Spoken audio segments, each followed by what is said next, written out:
This is Democracy Now!, democracynow.org, The War and Peace Report. I'm Amy Goodman.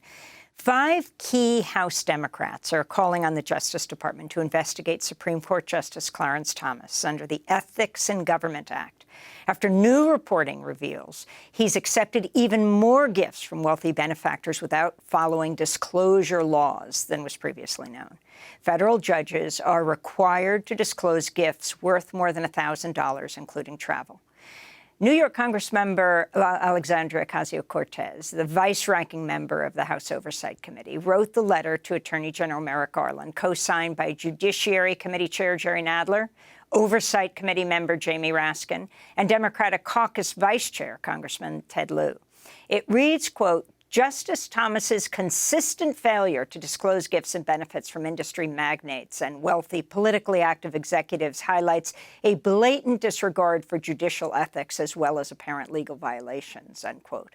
The letter was sent one day after ProPublica published a bombshell new report last Thursday, filled with details about a group of conservative billionaires who've given Justice Thomas free trips and gifts. Earlier this year, the outlet revealed Texas real estate billionaire, GOP megadonor Harlan Crow, had showered Justice Thomas with vacations, private jets, the purchase of his mother's house in Georgia, and tuition payments. Now, ProPublica reports 3 other business magnates, quote, apparently came into Clarence Thomas's life after he was appointed to one of the most sacrosanct positions of power in American government. Of course, they're talking about his being a justice on the Supreme Court. They are Harlan Crow, Wayne Huizenga, David Sokol, and Paul Tony Novelli. Reading from the report, their gifts include, quote, at least 38 destination vacations, including a previously unreported voyage on a yacht around the Bahamas, 26 private jet flights, plus an additional 8 by helicopter, a dozen VIP passes to professional and college sporting events, typically perched in the skybox, 2 stays at luxury resorts in Florida and Jamaica, and 1 standing invitation to an Uber-exclusive golf club overlooking the Atlantic coast. For more, we're joined by Brett Murphy, reporter for ProPublica, who co-authored their new investigation headlined Clarence Thomas's 38 Vacations, the other billionaires who've treated the Supreme Court justice to luxury travel. Brett, welcome to Democracy Now! We've been following these explosive ProPublica investigations. Talk about the latest, how you found what you found, because Justice Thomas is not reporting these, and what exactly they were, and if you believe he broke the law. Yeah, so we started receiving tips after we first published, my colleagues first published about Harlan Crow. We received tips that there may be other patrons in Justice Thomas's life. It was mostly just, you know, he had been here around this time frame, or he knows this person.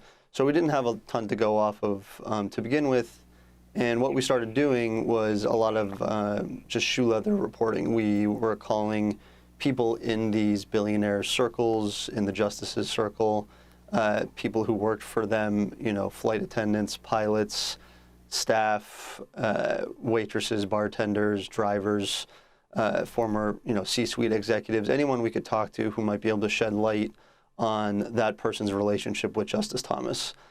From there, we just started accumulating evidence, pictures, flight data, emails. We sent records requests, anything we could do to substantiate, triangulate different trips that the justice had been on that were underwritten by one of these patrons.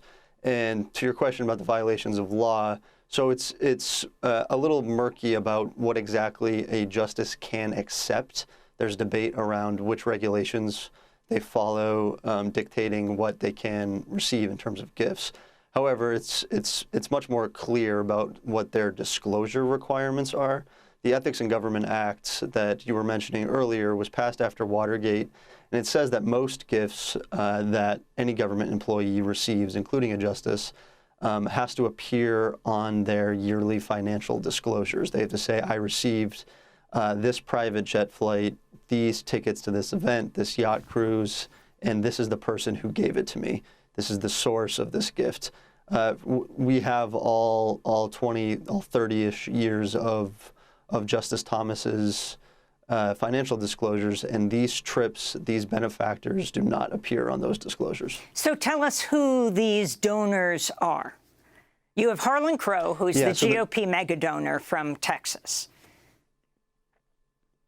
Yeah, so the three new ones we know of now are David Sokol. He was the former heir apparent of Berkshire Hathaway, Warren Buffett's number two. He left around 2011. He now chairs a holding company that they're on top of international shipping, power utilities. He has a private equity firm. Tony Novelli is an oil magnate from St. Louis. He made his fortune buying, transporting, and storing petroleum all over the world. And then the third is Wayne Huizenga. Huizenga might be a little more of a household name. He's the billionaire behind Blockbuster, Waste Management, and Auto Nations. For a time, he also owned 3 Florida sports teams, the Florida Panthers, Miami Dolphins, and blanking on the third, but he owned 3 teams at the same time. So you have Wayne Huizenga, David Sokol, Tony Novelli, and, of course, Harlan Crow. Did any of these mega donors have cases before the Supreme Court? We know that Harlan Crow did. So what they've had are different, what are called cert petitions. Tony Novelli did at some point, in which a case he was involved in was being appealed to the Supreme Court. However, when exactly that took place in relation to his relationship and his vacations with Justice Thomas, it seems that actually happened, that case happened before their friendship turned into a vacation relationship. What each of them has is a stake. They have a stake in court cases because of the industries that they're in. So anything to do with regulated industries, tax law, tax decisions, labor decisions, environmental decisions, all of these could bear a major impact on the industries in which they work. So to answer your question directly, no, we have not yet found any direct cases that their companies have had before the Supreme Court, but mostly just their industries. So ProPublica reports that financial records from the Horatio Alger Association archives show the group has been fundraising off of an event hosted by Justice Thomas inside the Supreme Court building. Explain, Brett. Yeah, so that's a really unique arrangement. Even the fact that this is an event hosted by the Supreme Court inside of the Supreme Court building by Justice Thomas, that's very rare. There's not many groups who have that sort of access.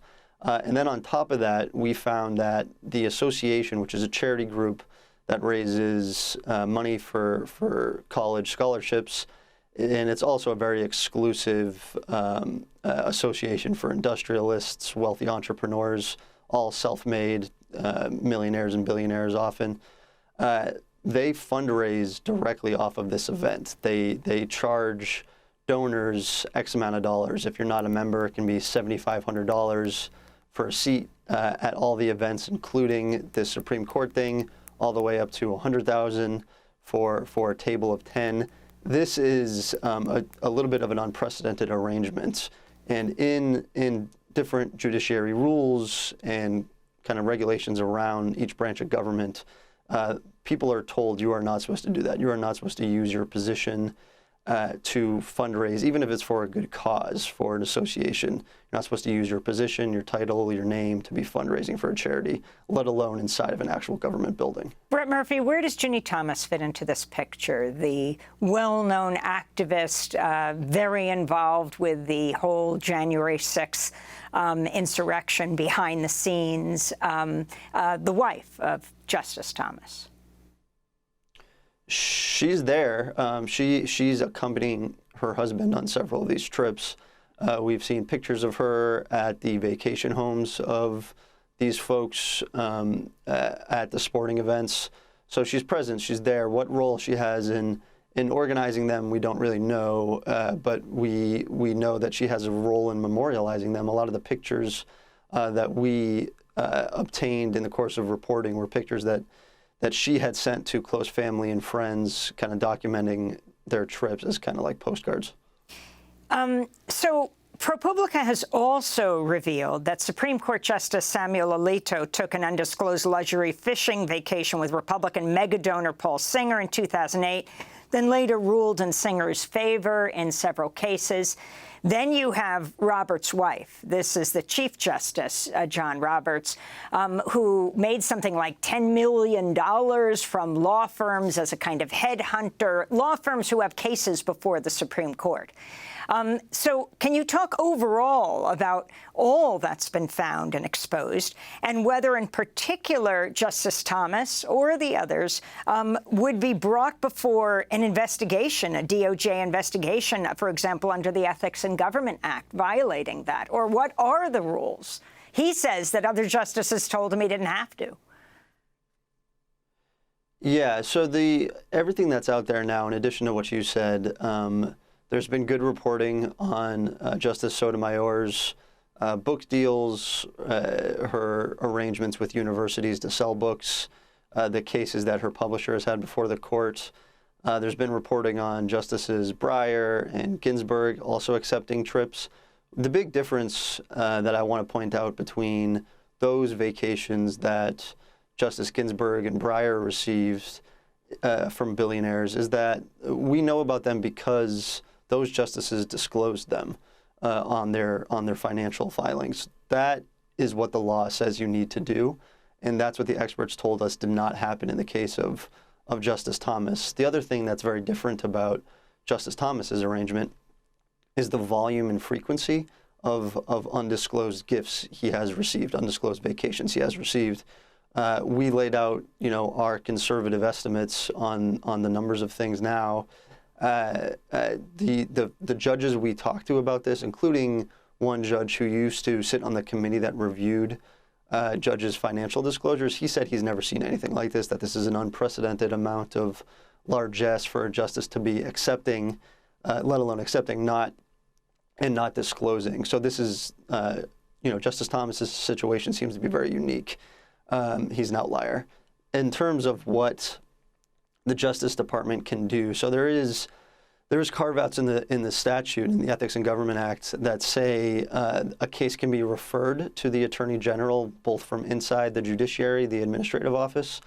As you noted at the top here, Democrats have asked Justice to take it up, asked AG Garland to take up the case to launch a probe.